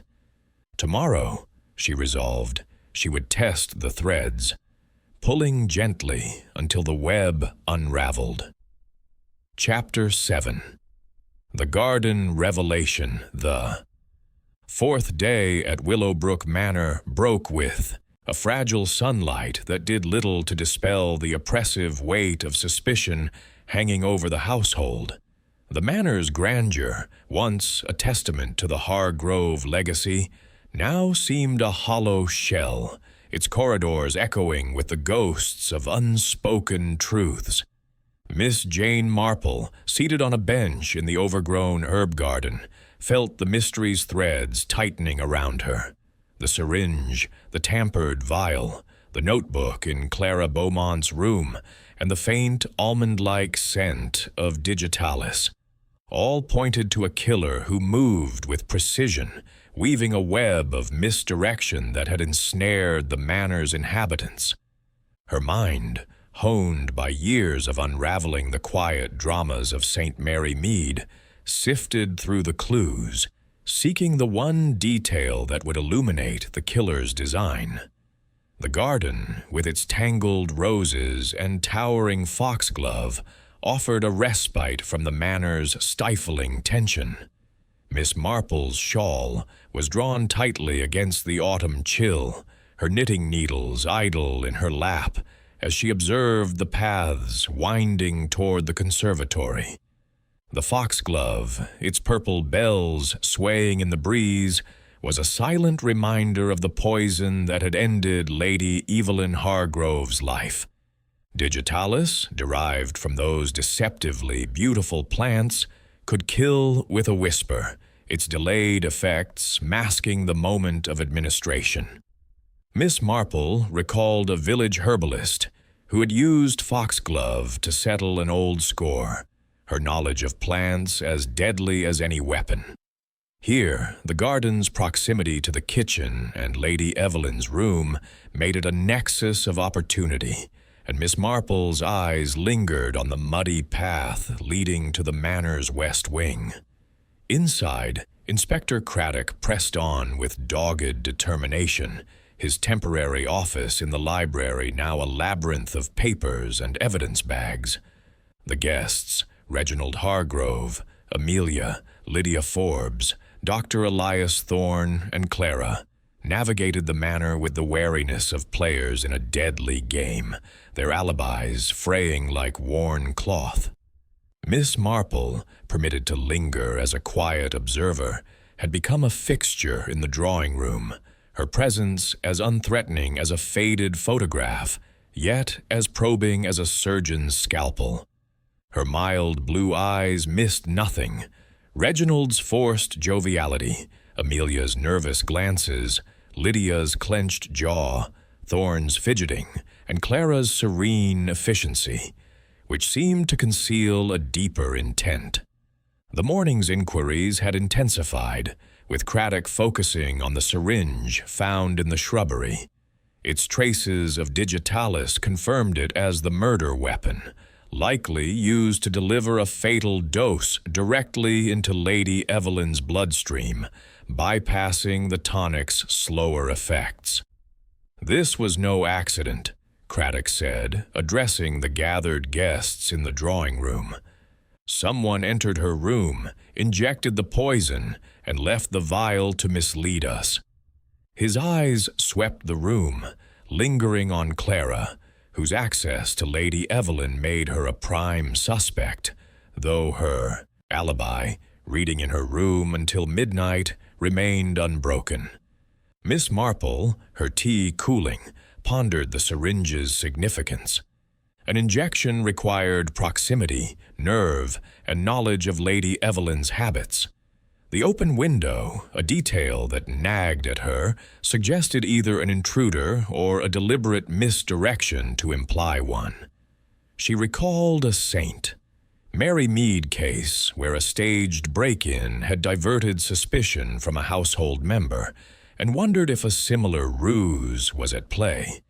The vial in the shrubbery, too, felt like a prop, placed to shift blame, perhaps to Lydia, whose garden walks were well known, or to an imaginary outsider.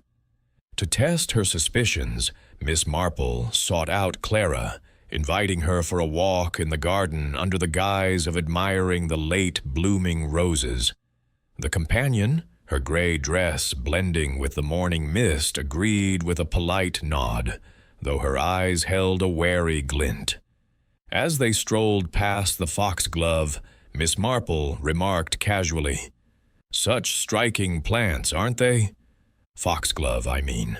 So beautiful, yet so deadly, like digitalis."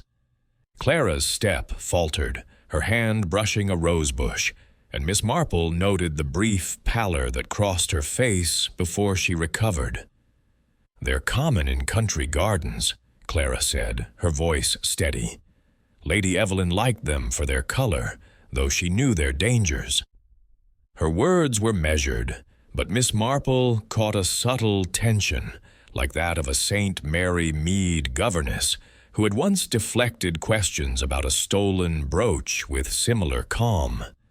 Pressing gently, Miss Marple said, "You must have managed so many details for her medicines, her meals. It's a wonder you kept everything straight." Clara's smile was tight. "It was my duty," she said. "She trusted me completely."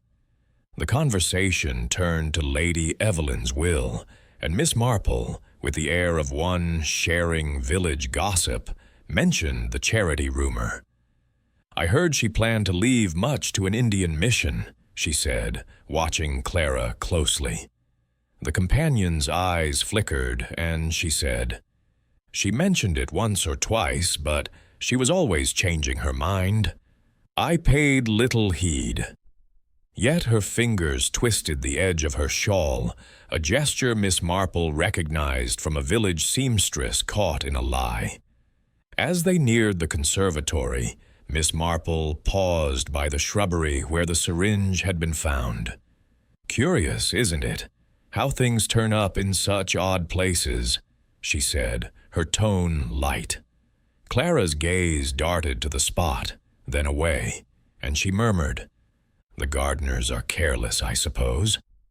But Miss Marple, bending to adjust her shoe, noticed a faint indentation in the soil. A footprint, small and narrow, partially obscured by leaves. It matched the size of Clara's sensible shoes, and Miss Marple filed the observation away, thinking of a saint. Mary Mead maid, whose footprints had betrayed her nocturnal wanderings. Returning to the manor, Miss Marple sought out the scullery maid, Annie, whose earlier revelation about Clara's late-night pantry activities had piqued her interest. In the kitchen, over a shared pot of tea, Miss Marple coaxed further details. "Miss Clara was particular about privacy," Annie said, her voice low. "That night, she sent me out of the pantry, said she needed to concentrate. I heard a clinking sound like glass on stone." The detail, small but significant, suggested Clara had been handling more than just herbs, and Miss Marple recalled a village chemist's assistant who had used similar secrecy to tamper with a prescription. Craddock, meanwhile, had uncovered a new lead. A search of the manor's attic revealed a hidden compartment in an old trunk containing a small vial of digitalis, unlabeled but identical to the one found in the shrubbery. Its discovery, announced to the guests in the drawing room, sent a ripple of unease through the group. This was no pharmacy order, Craddock said, holding up the vial. Someone obtained it illicitly, likely for the murder. His eyes lingered on Doctor Thorne, whose unrecorded orders had already raised suspicion, and on Clara, whose access to the pantry made her a likely candidate. Thorne, his face flushed, protested. "I've never seen that vial," he said, his voice rising. "My prescriptions were for Lady Evelyn's use only." But his nervous polishing of his spectacles undermined his conviction, and Miss Marple wondered if his fear stemmed from guilt or merely the threat of exposure. Clara, questioned next, maintained her composure. "I handled only what Dr. Thorne provided," she said. "If there's an extra vial, it's nothing to do with me." Yet her eyes, meeting Miss Marple's, held a flicker of something, defiance, perhaps, or fear.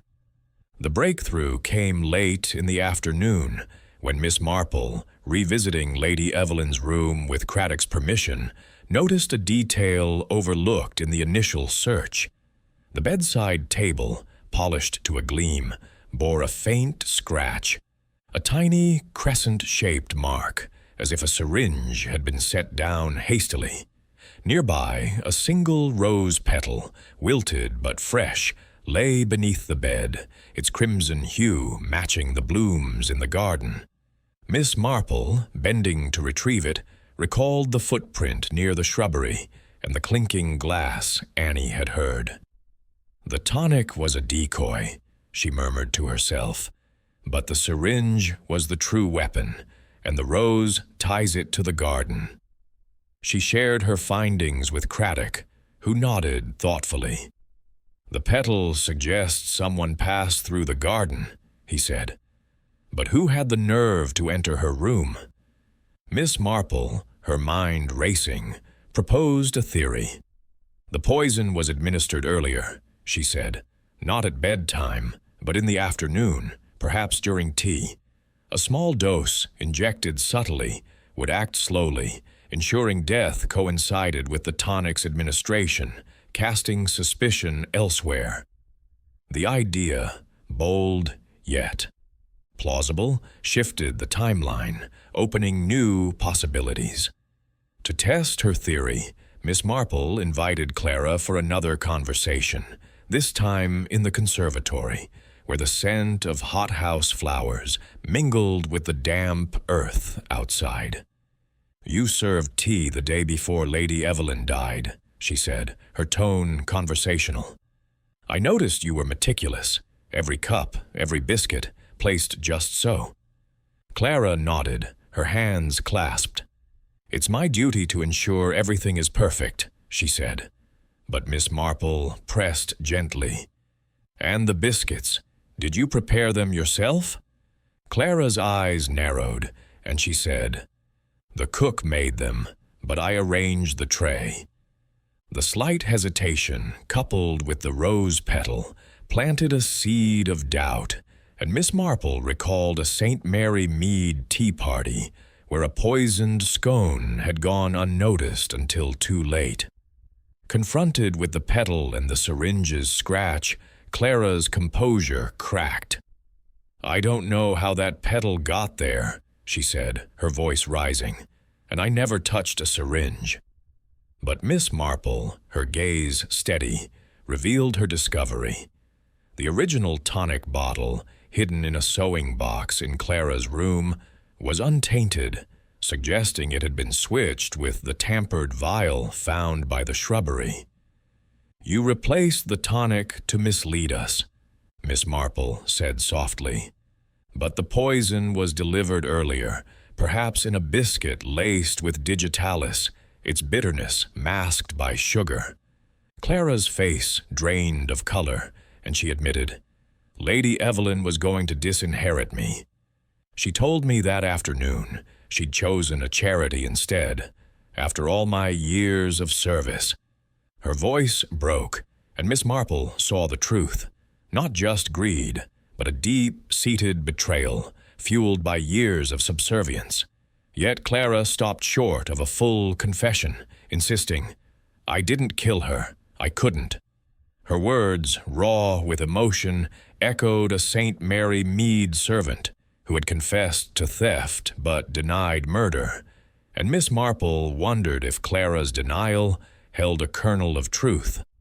As evening fell, Craddock gathered the guests in the drawing room, laying out the evidence: the syringe, the hidden vial, the notebook, the rose petal. "The murder was planned meticulously," he said, "by someone who knew Lady Evelyn's habits intimately."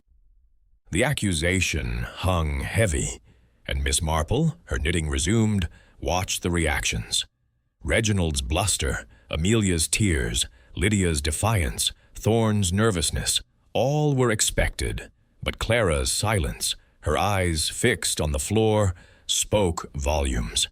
The truth, Miss Marple sensed, was close, a shadow waiting to step into the light, and she resolved to watch closely, for the killer's next move might be their last. Chapter 8. The Final Confrontation. The fifth day at Willowbrook Manor dawned with a brittle clarity, the sun piercing the morning mist like a spotlight on a stage set for the final act. The manor, once a monument to the Hargrove legacy, now felt like a trap, its opulent rooms and shadowed corridors closing in on the secrets they held. Miss Jane Marple, seated in the drawing-room with her knitting untouched, felt the threads of the mystery converging. The syringe, the rose petal, the hidden tonic bottle, and Clara Beaumont's damning notebook had woven a tapestry of evidence. Yet the killer's identity remained a shadow just beyond reach. Her mind, sharpened by decades of unraveling St. Mary Mead's quiet intrigues, sifted through the clues, seeking the one misstep that would expose the truth. Inspector Craddock, his face etched with the strain of a case that had tested his patience, had summoned the household to the drawing-room for what he promised would be a decisive revelation. The air crackled with anticipation. The guests, Reginald Hargrove, Amelia, Lydia Forbes, Dr. Elias Thorne, and Clara, arranged like players in a tableau, their faces a gallery of fear, defiance, and guilt. Miss Marple, positioned near a window overlooking the herb garden, observed them with her usual quiet intensity, her mild blue eyes missing nothing. Reginald's clenched fists, Amelia's trembling lips, Lydia's rigid posture, Thorne's nervous tick, and Clara's serene facade, which seemed to waver under the weight of scrutiny. Craddock began with a measured tone, his voice cutting through the tension like a blade. "Lady Evelyn Hargrove was murdered," he declared, "by a calculated dose of digitalis, administered not through her tonic, as we first thought, but by injection. The syringe, found in the shrubbery, was the weapon, and the tampered vial a decoy to mislead us." He held up the syringe, its glass glinting in the morning light, and the room stirred with uneasy murmurs. "The killer," he continued, "knew her habits intimately, had access to her room, and crafted a plan to shift suspicion onto others." The inspector's gaze swept the room, lingering on each suspect.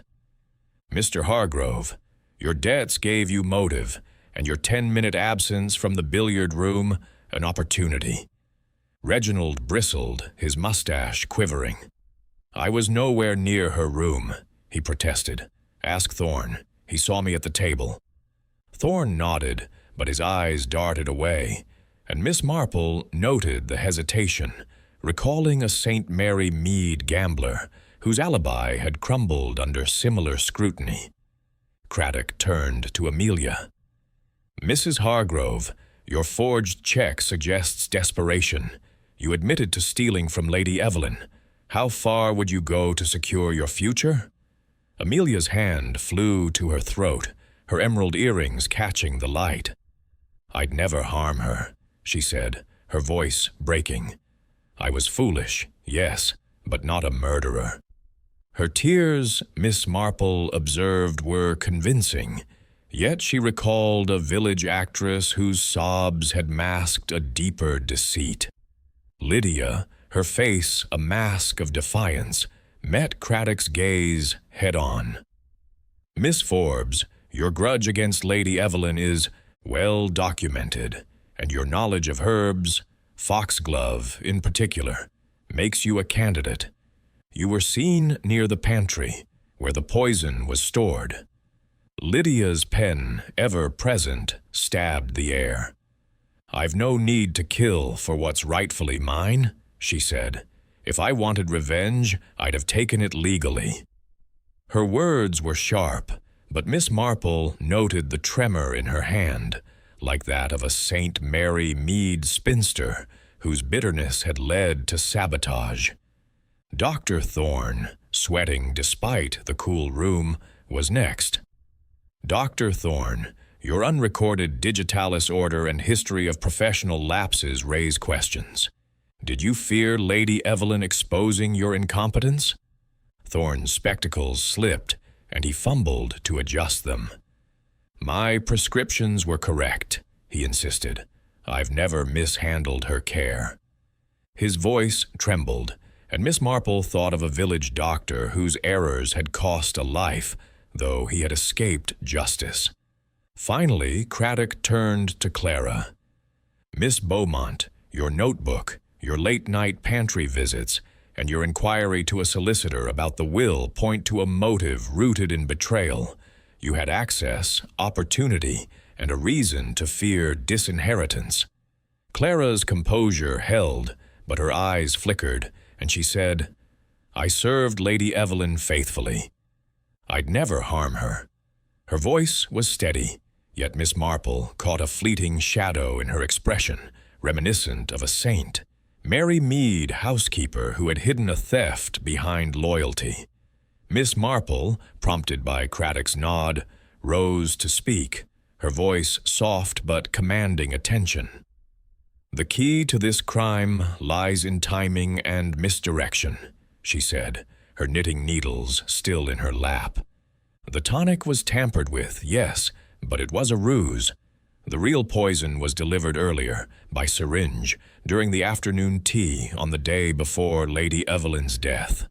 A small dose, injected subtly, would act slowly, ensuring death occurred at night, when alibis were vague and suspicion could be spread." She paused, her eyes scanning the room.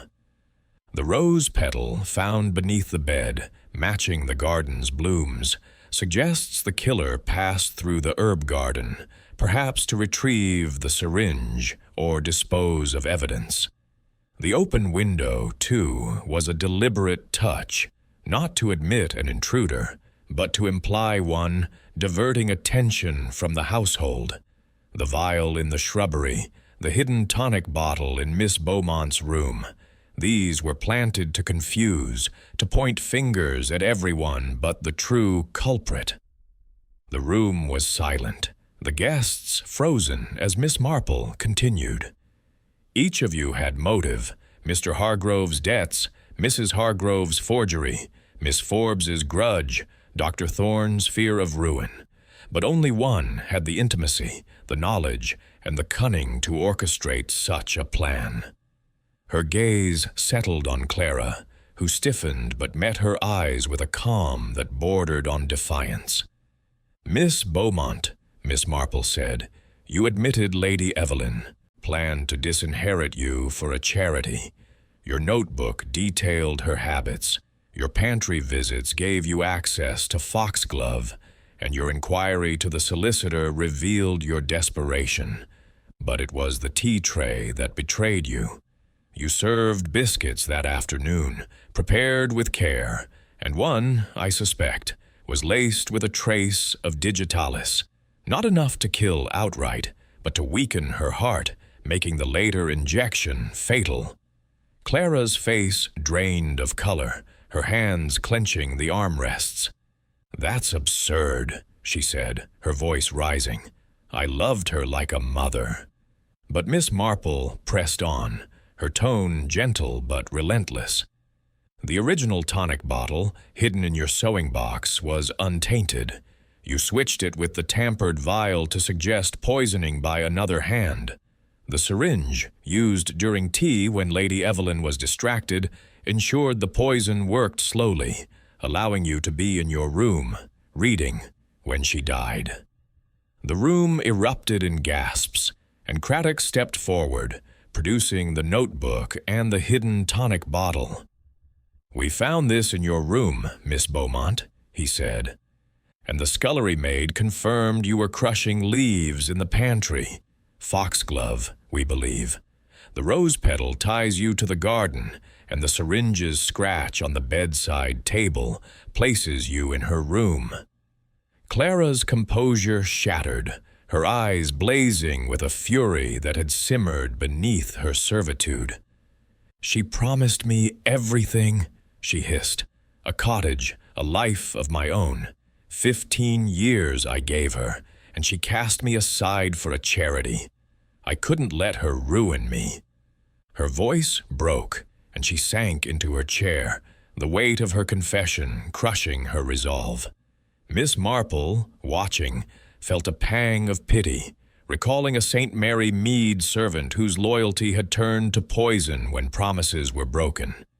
Reginald, Amelia, Lydia, and Thorne stared, their own guilt overshadowed by Clara's outburst. Craddock signaled to a constable, who approached with handcuffs, but Miss Marple raised a hand. "One moment, Inspector," she said. "There's another detail. The footprint in the shrubbery, small, narrow, like Miss Beaumont's shoes, suggests she disposed of the syringe after the injection, perhaps during her reading time. And the locked pantry door, where Annie heard clinking glass, confirms she prepared the poison in secret."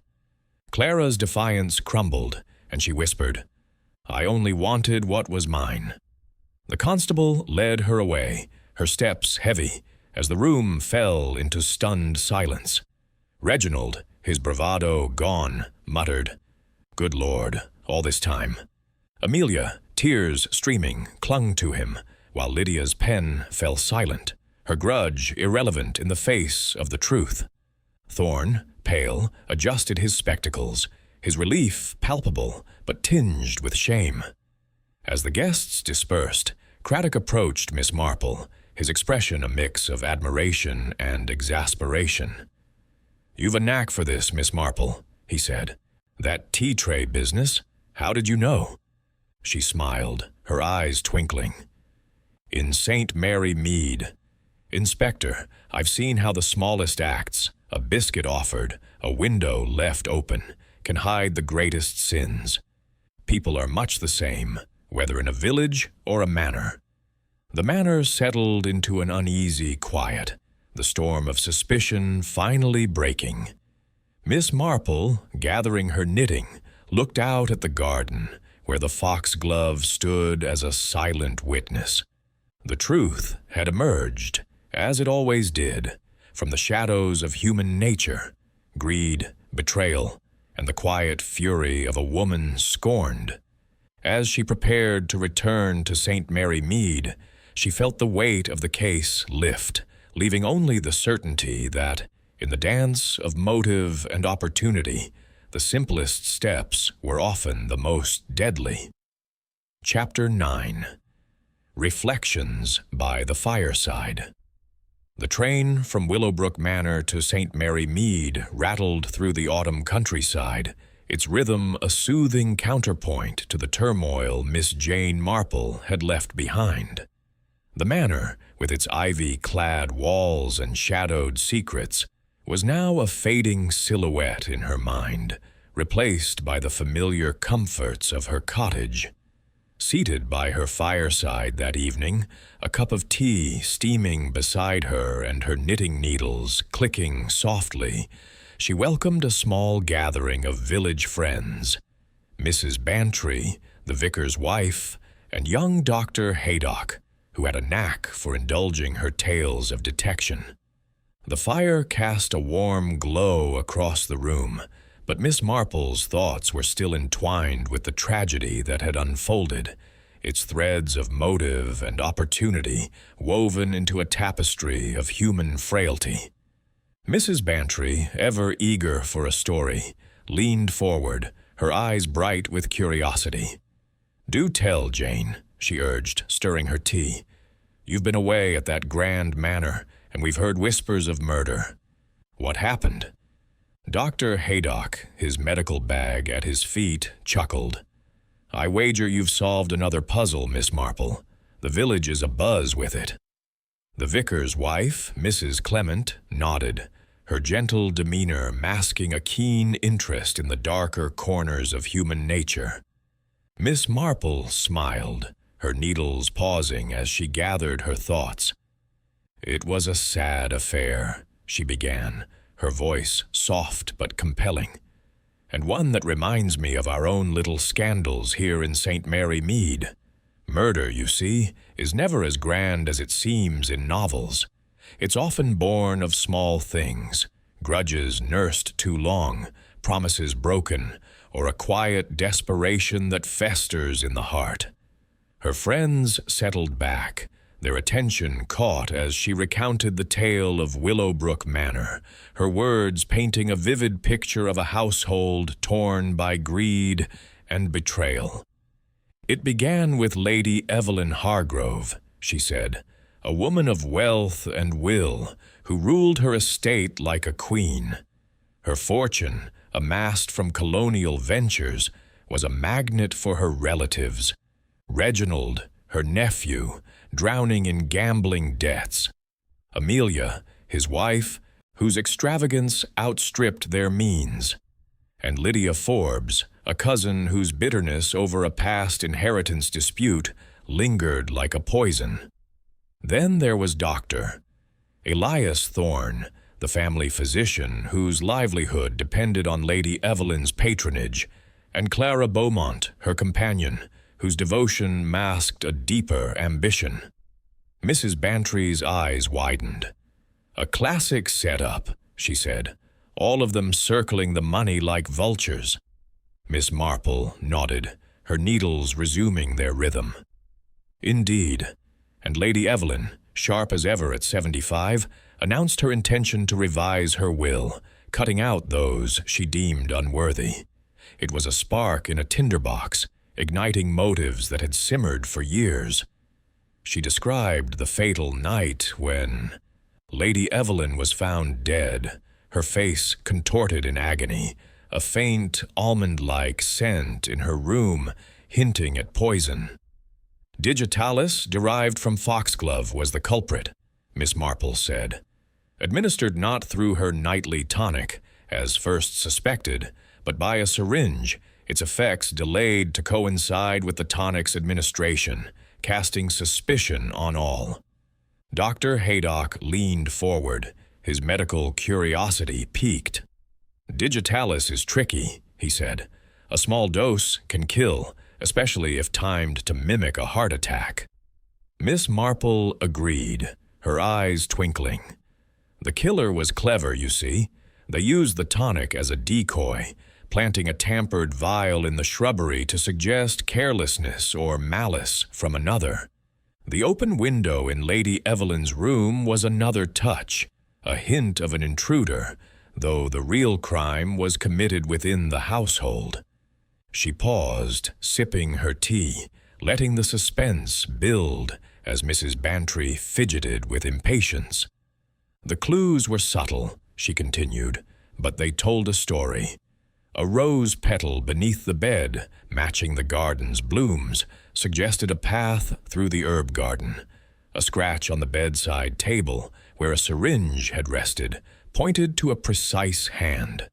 And Clara's notebook, hidden in her room, detailed Lady Evelyn's habits with chilling precision, her meals, her bedtime, her tonic schedule. One entry noted her plan to leave her fortune to a charity, cutting Clara out entirely. Mrs. Clement gasped softly. The companion? But she seemed so devoted. Miss Marple's smile was wry. Devotion, my dear, can be a mask. Clara had served Lady Evelyn for 15 years, living in her shadow, promised a cottage and a legacy that never materialized. When she learned of the new will, her loyalty turned to fury, a quiet, festering fury, like that of our own Mrs. Green, who sabotaged her employer's garden after being dismissed. She recounted the investigation's twists, Reginald's debts, exposed by a bookmaker's letter, Amelia's forged check, revealing her desperation, Lydia's knowledge of herbs, placing her near the foxglove, and Dr. Thorne's unrecorded digitalis order, hinting at incompetence or worse. Each had motive, Miss Marple said, and opportunity in their way. Reginald's absence from the billiard room, Amelia's feigned headache, Lydia's garden walks, all offered windows for mischief. But Clara's role was unique. She controlled the household, knew every routine, and had access to the poison. Mrs. Bantry, her tea forgotten, leaned closer. But how did you know it was her? Miss Marple's needles clicked softly, a counterpoint to her measured words. It was the tea tray, she said. On the afternoon before Lady Evelyn's death, Clara served biscuits, prepared with her usual care. One, I believe, was laced with a trace of digitalis, enough to weaken the heart, making the later injection fatal. The syringe, used during a moment of distraction, ensured the poison's work was done hours later, when Clara was safely in her room, her alibi intact. Dr. Haydock nodded, impressed. Clever. The delayed effect would confuse the timeline. Miss Marple agreed. The tampered vial in the shrubbery was a decoy, and the original untainted tonic was hidden in Clara's sewing box, suggesting she switched them to mislead us. The rose petal and the footprint in the garden tied her to the crime, as did her late-night pantry visits, where she crushed foxglove leaves in secret. She described the final confrontation, where Clara's composure had shattered under the weight of evidence. She confessed in the end, Miss Marple said, not to murder, but to betrayal. Lady Evelyn's decision to disinherit her for a charity was the final blow, turning years of service into a motive for murder. Clara's fury, hidden behind her serene facade, was not unlike that of our own Miss Paulet, who poisoned her rival over a petty slight. Mrs. Bantry shivered. It's chilling, Jane, how you see through people. Miss Marple's eyes twinkled. People are much the same. Dolly, whether in a manor or a village, motive and opportunity dance a delicate tango, but it's the one who hides in plain sight who strikes the fatal blow. Dr. Haydock chuckled. You'd give Scotland Yard a run for their money, Miss Marple. She waved a hand dismissively. I only observe what others overlook. Clara's mistake was her precision. She planned too well, leaving clues that only made sense when viewed together. The rose petal, the scratch, the notebook, all small things, but they told a story of a woman driven by betrayal to a desperate act. Mrs. Clement, her voice soft, asked, Did she show remorse? Miss Marple's expression grew thoughtful. In her way, yes. She spoke of love for Lady Evelyn, but it was a love twisted by years of subservience. I've seen it before, in St. Mary Mead, a maid who stole from her mistress, claiming it was her due. Clara's crime was darker, but the root was the same.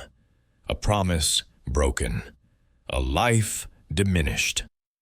The fire crackled, casting shadows that danced like the ghosts of Willowbrook's tragedy. Mrs. Bantry, ever the romantic, sighed.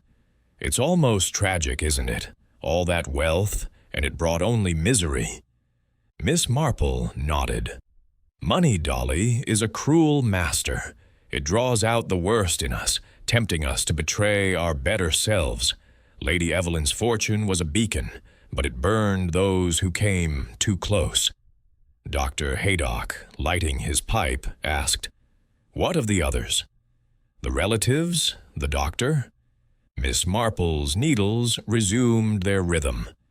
"Reginald will face his creditors, I suspect, without his aunt's fortune to save him.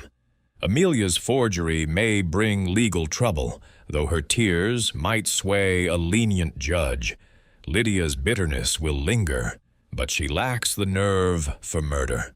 And Dr. Thorne, his reputation is tarnished, but he's no killer, just a man too reliant on a patron's favor." Mrs. Clement, stirring her tea, said, "It's a lesson, isn't it? Trust is so fragile." Miss Marple's smile was wistful.